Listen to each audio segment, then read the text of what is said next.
Hello Munchkins, welcome back to the channel. My name is Ocean and I am an English educator on the platform of Unacademy. और guys, आज ना मैं आपके लिए एक और वन शॉट लेकर आई हूँ जो कि है फादर टू सन के ऊपर. Now this is hardly going to be a 20 minutes video, but इस 20 मिनट के अंदर अंदर मैं आपको एक detail line by line analysis दूंगी इस पोम का, थीम डिस्कस करूंगी और साथ ही साथ लिटरेरी डिवाइसेस भी, so that by the end of this poem you can be rest assured कि यहाँ से जो मर्जी क्वेश्चन क्यों ना आपके एग्जाम में आ जाए, आप उसे फटाक से अच्छे से मस्त तरीके से कर लोगे. सो चलिए फिर guys, what are we even waiting for, जल्दी से वीडियो को लाइक कर लो, चैनल को सब्सक्राइब कर लो. कर दिया है तो let's get started with today's class. But before we begin with anything else, भाई देखो सबसे जरूरी बात क्या है कि अगर तुम लोगों ने अभी भी ओशन मैम को अनअकैडमी पर फॉलो करना स्टार्ट नहीं करा है, you really are missing out on a lot. Please फटाफट जाके फॉलो करिए so that you can be a part of all the amazing classes जो हम आपके लिए एप्लीकेशन पर लेते हैं, ठीक है, एंड वहां पर फ्री ऑफ कॉस्ट लेते हैं. अगर आपको इस पूरी पीपीटी का भी फ्री एक्सेस चाहिए ना, तो प्लीज एप्लीकेशन पर जरूर आ जाइए. Now guys, here's the session flow that we are going to follow today. भाई मैंने इसके अंदर पता नहीं एमसीक्यूज गलती से मेंशन कर दिया है, ठीक है, बट इसमें हम सिर्फ पोम और समरी करेंगे, डिटेल होगा, लाइन बाय लाइन एनालिसिस होगा. So I would urge you all to have a pen handy with you और साथ ही साथ अपनी बुक भी ओपन कर लो ताकि सब कुछ मार्क कर सको. देन उसके बाद हम थीम्स डिस्कस करेंगे और लिटरेरी डिवाइसेस डिस्कस करेंगे and that's all. We'll call it a day. चलिए फिर let's get started with the poem and summary. First of all, I hope you all are ready with your books in front of you. So here we begin.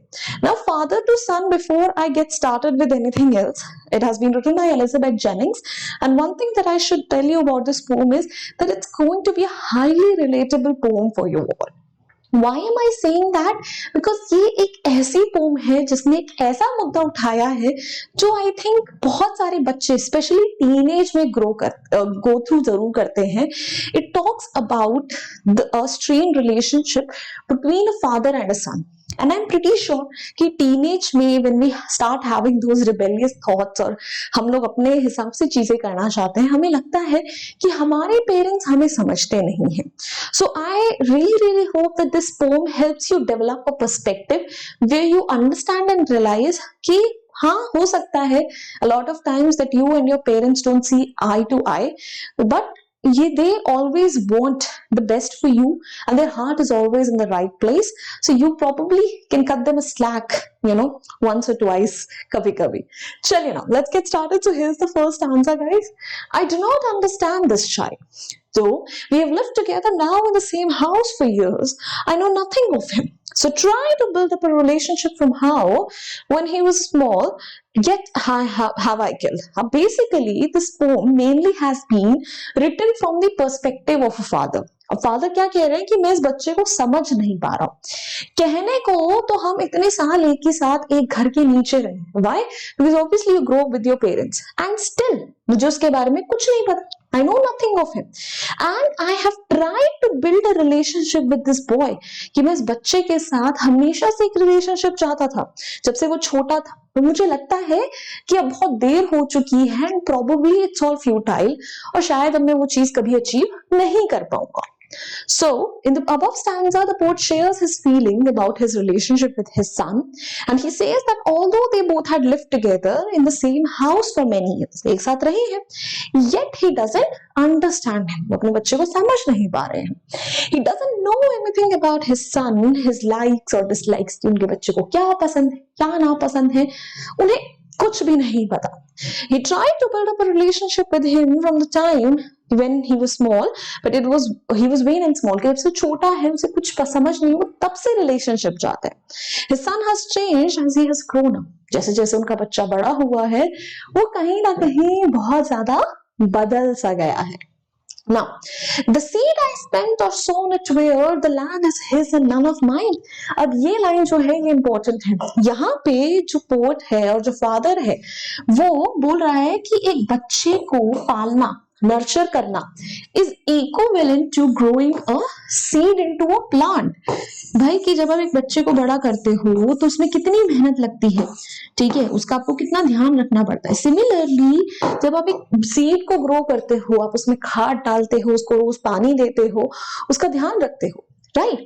And still जब वो seed जो है बड़ा होकर एक tree या एक उसमें प्लांट में कन्वर्ट हो जाता है, इट क्लेम्स जो तो उसके आसपास की लैंड है वो उसकी है और कुछ तुम्हारा नहीं है। Basically trying to say now the son thinks that everything belongs to him, that जैसा भी है वो अपनी वजह से है, and he gives no credit to his father। कितनी गलत बात है। We speak like strangers, there is no sign of understanding in the air। कि हम जब बातचीत भी करते हैं तो ऐसा लगता है दो strangers बात कर रहे हैं। They have this awkward silence between the two of them। और एक दूसरे को अंडरस्टैंड नहीं करते। The child is built to my design, yet what he loves I cannot share। कि वो जो बच्चा है वो किसे रिजेंबल करता है, वो अपने फादर को फिजिकली बहुत रिजेंबल करता है। कितनी बार होता है ना that you and your parents you usually share same physical characteristics and yet उस बच्चे को क्या पसंद है क्या ना पसंद है उन्हें समझ नहीं आता। You basically so many times not share the same interests with your parents because of generation gap। So the father uses I in the first line to acknowledge his role in the communication gap between them। ऐसा नहीं है कि इस pome के through father जो है वो सारा ब्लेम बेटे पे डाल रहे हैं, वो एक्सेप्ट कर रहे हैं कि उनकी गलती भी है। He says that despite all efforts his son was in another place that the father cannot access and they used to talk to each other like strangers and there is no sign of understanding between them। कि आपस में ऐसे बात करते हैं जैसे strangers हो, कोई अंडरस्टैंडिंग नहीं है। And his child used to look like him yet he didn't know what his son loved। कि उनका बेटा दिखता तो उनकी तरह है बट उसे क्या पसंद है क्या ना पसंद उसका भगवान ही मालिक है। Now silence surrounds us। I would have him prodigal return to his father's house, the home he knew। अब silence surrounds us मतलब again there is awkward silence between them। वो आपस में बातचीत नहीं कर पाते। And I would have him prodigal। prodigal भी important है, ये एक बिब्लिकल रेफरेंस है। यहाँ पे इसको समझाने के लिए मैं आपको एक बाइबल की स्टोरी सुनाती हूँ। सो प्रोडिगल सन था एक बाइबल में जो बेसिकली अपने पापा से उसने बोला कि मुझे मेरा हिस्सा दे दो और वहां से चला गया। एंड व्हेन ही लीव्स, ठीक है, वो he was an extravagant person, he spent all his money here and there and he just wasted it like that. And when after all of his money got over, he finally had to return to his father's house and he stayed with pigs and he ate pigs food। कि उसे pigs के साथ रहना पड़ा, उनका खाना खाना पड़ा। तो probably the father is trying to say कि उनका बेटा जो है वो भी बहुत spendthrift है, थोड़ी मस्तीबाजी में ज्यादा है, दोस्तों में ज्यादा है, बट उन्हें फर्क नहीं पड़ता कि वो मेरे पास वापस आ जाए, ठीक है, सब कुछ छोड़ छाड़ के वापस आ जाए, मैं उसका ध्यान रख लूंगा। I don't mind it. His father's house the home he new, कि जिस घर में वो पला बड़ा है मैं चाहता हूं मेरे पास रहे।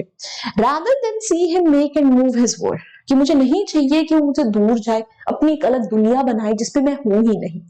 आई would forgive him to shaping from sorrow a new love, कि वो उसे फॉरगिव करने के लिए भी रेडी हूं, जो भी हमारे बीच में हुआ मैं सब भुलाने को रेडी हूं। और जो हमारे बीच में दुख है, सॉरो क्यों है, because there is a strained relationship, मैं उस सॉरो से एक नया प्यार, नया रिलेशनशिप भी नर्चर करने के लिए रेडी हूं, provided he comes back. So how desperate the father is to have his son back, ये हमें यहां देखने को मिल रहा है। So there is silence between them, उनके बीच में silence, and as a child he was a prodigal son and now his father wanted him to return to his house, the house he once knew, कि वो वापस आ जाए, उनके साथ रहे। He didn't want his son to move around and make his own world, वो नहीं चाहते उनका बेटा अपना अलग सी दुनिया बनाए। He was ready to forgive him and let go of the sorrows he had inside because of him, कि वो उसे forgive करने को ready है, जो sorrows है सब भुलाने को ready है because of the distance between them, and he wanted to love him again। वो उसका नया रिलेशनशिप चाहते हैं। Now this is the last, I think this is the last answer. This is the last answer.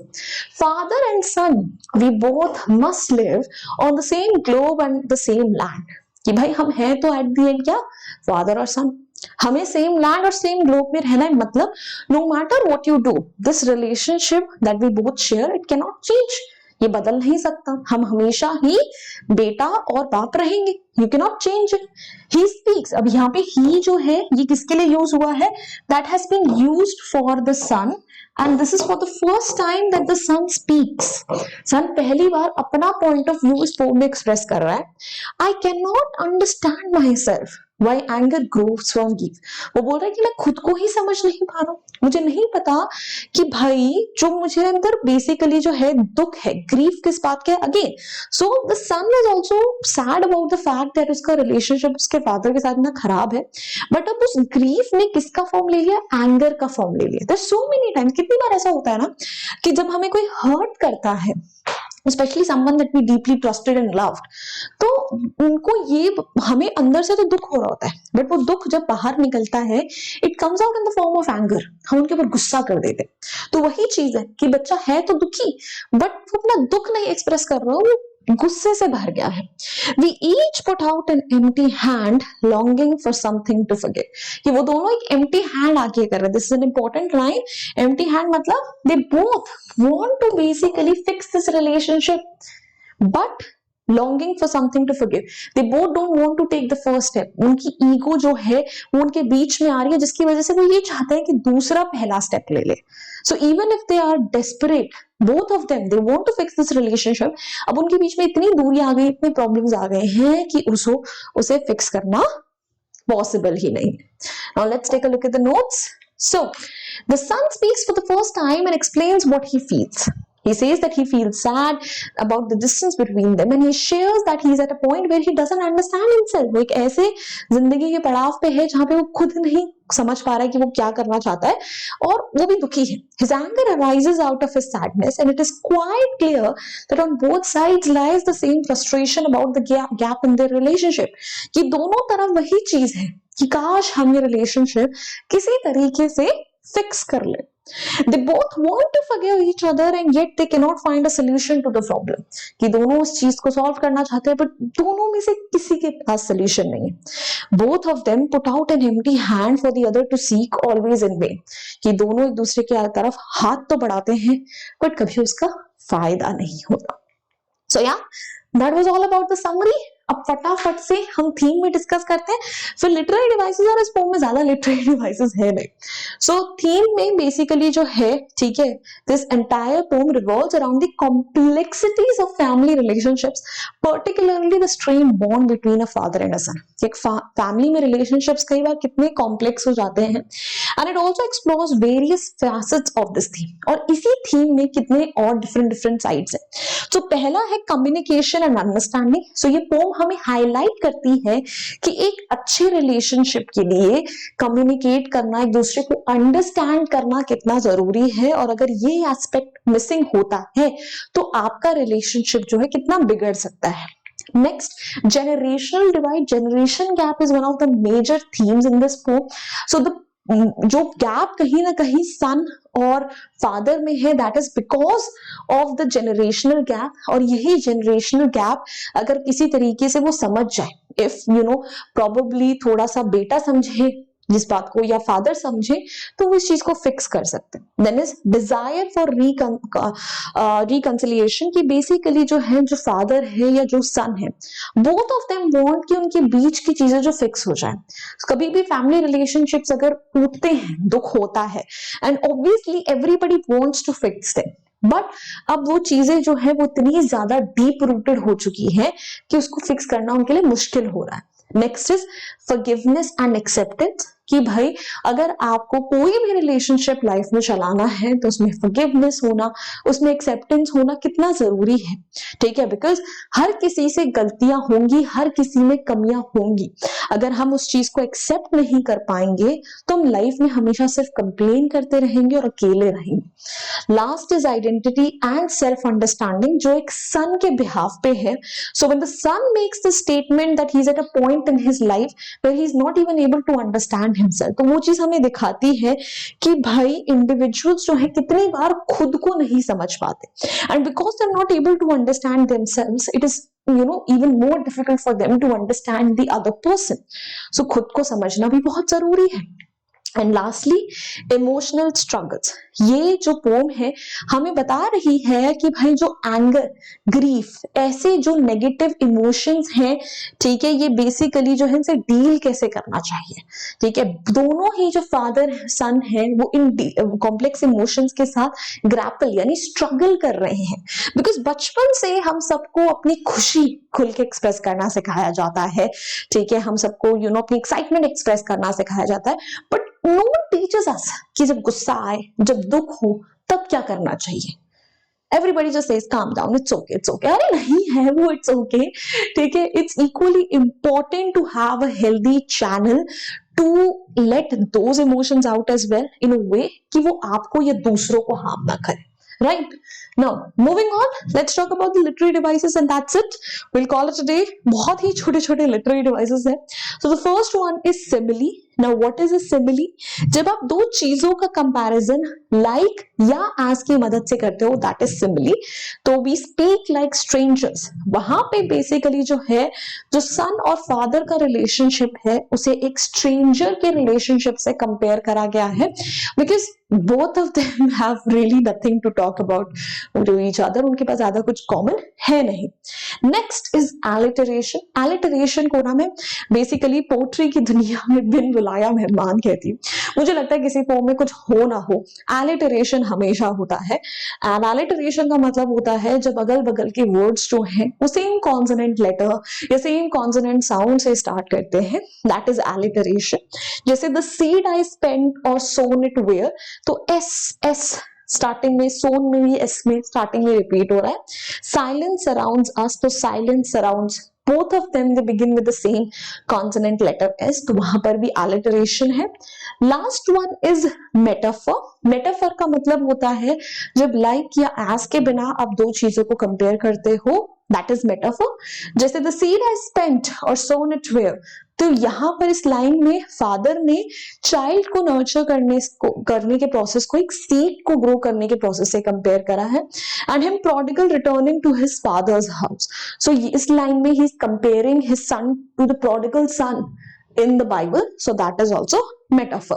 So yeah guys, that's all for today's class. I think it was a lovely class. We managed to do everything within 20 minutes as I promised you. And if you want absolute free access to this entire PDF, so all you got to do is download the application and follow Ocean Ma'am. किसी भी special class में आओगे वहां पे सब कुछ मिल जाएगा. And yeah, that's it. Now if you guys enjoyed this video, found it helpful, hit the like button, share it with your friends, and do not forget to subscribe to our channel. I'll see you guys next time. Until then, bye bye, hasta la vista. फिर मिलेंगे पढ़ते पढ़ते. Bye guys.